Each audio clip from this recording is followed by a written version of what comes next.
Here we go. Let's get it. Let's get it. Let's get it. Let's get it. Let's get it. Aswand, Cruickshank, your one and only Move Swiftly speaker, checking in for a daily Move Swiftly thought, giving you a perspective on teamwork that you will not get anywhere else. First and foremost, the importance. All right, I'm going to talk about the importance of hiring a coach, which I've spoken about on multiple occasions. All right, first, that's the first thing we got to address. Next thing we got to address is what that coach can do, and when it's time, when it's time for you to look at your passions, look at the things that you're passionate about, and ask yourself, is it actually being an anchor, or is it pulling me up? Is it pulling me up? The things I'm very passionate about, things that you would take money out of your own pocket and pay for and pay to be involved with, is it actually taking me to the levels in which I'm trying to go to, or is it just a passion of mine, and do I find myself just spending and not getting a return on investment? I'm saying all that because this is more than likely, it's even tough for me to kind of stomach and actually verbalize it and things like that, but at the end of the day, as an entrepreneur, you got to make the tough decisions. All right, so I'm recording this April 26, 2024, and it's about 5 days away from being May, and this will be the first month in which I do not announce an NIL Athlete of the Month. If you keep up with my work, for the close to a part of almost a year now. Yeah, because I started this actually past June. So close to a year, I've done an NIL deal with a different college athlete every single month. And coming up in May, and I do not have an athlete in which I'll be doing a feature on. I do not have an athlete in which I'll be doing an NIL deal with. And I had to, quote unquote, just kind of cut that element, cut that tactic in my business grudgingly do it. And it's all because I hired a coach, all because I was a part of a group coaching program. And, this group coaching program I've been a part of, shout out to Charlie, shout out to Dre. They've helped me through helped me deal with a lot of difficult things. Again, I wouldn't be on this account, wouldn't have the brand I have now, wouldn't have this amount of content that I have now had I not, been engaging with those two over the past 3 or so years in terms of just what I got to do with my brand, how to move as an entrepreneur, and how difficult it actually is to be an entrepreneur, because you have to make some really, really difficult decisions, and you have to be the one to make sure that the revenue is coming in. You have to be so responsible. You have to be making responsible decisions to your business, and you can't be just making decisions because you're passionate about a certain thing, right? So it was this past Saturday's call, when we usually get on the calls bi-weekly, and it was this past Saturday's call in which I was talking to them, again, and this has been over the period of about 6 or 7 months. I've been talking to them about the stuff I'm doing from an NIL standpoint. And as I was speaking to them, again, this is an entrepreneur speaking to two other entrepreneurs. As I'm speaking to them, they're not hearing.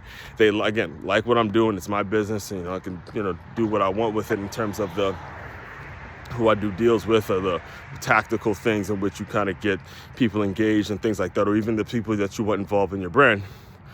But one thing that they were not hearing was, where does it create ROI? Where does it create a return on investment for Aswand? Where does it create a revenue stream for Aswand? And as the weeks went by, they started to realize, okay, this is a passion project. This is something that you're passionate about, and eventually you got to let those passions go, because those passions can become your anchor.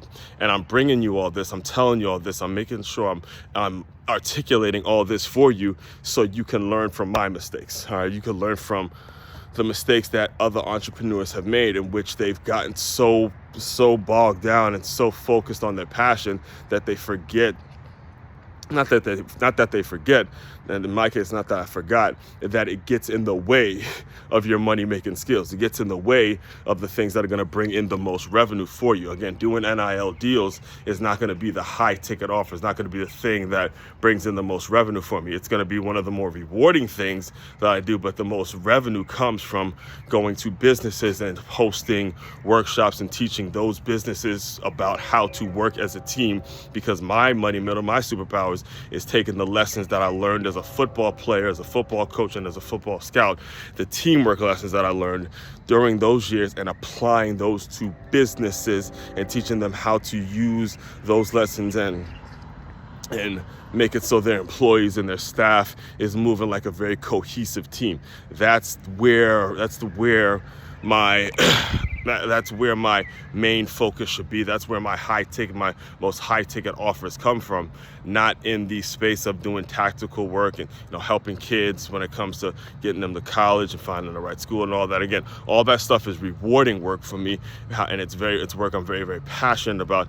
But like I said, sometimes if you're not careful, you don't hire a coach, those passions that you have you can get so bogged down with the passions that you have, because the money's coming in and you're spending money on this, and you're not realizing, oh man, this is passion, right? This is passion, and I'm not seeing a return on my investment. And it's important that you do if you want to be in business. All right, so like I said, make sure you're learning from the mistakes I've made and the mistakes of others, and you'll be able to streamline the process, or you'll be able to move along the challenges that you're going to have as a business owner a whole lot quicker when you're learning from others, and you have the mindset of being coachable, and listening, and again, taking your money out and paying for people to go and coach you. That's the important thing. So they can take a look at your business and say, this is where your holes are, this is where your pluses and minuses are, and they can help you through those things. Again, no one gets there on their own. It's a myth. There's the whole myth of the self-made person. It is just that, a myth. All right. Main website to check out to dive deeper into all my work, makeyourmove.com. That's makeyourmove.com. One-stop shop for all your teamwork and your self-development needs. Aswand, Cruickshank, your one and only Move Swiftly speaker, checking out. You guys continue to move swiftly. We will talk more soon.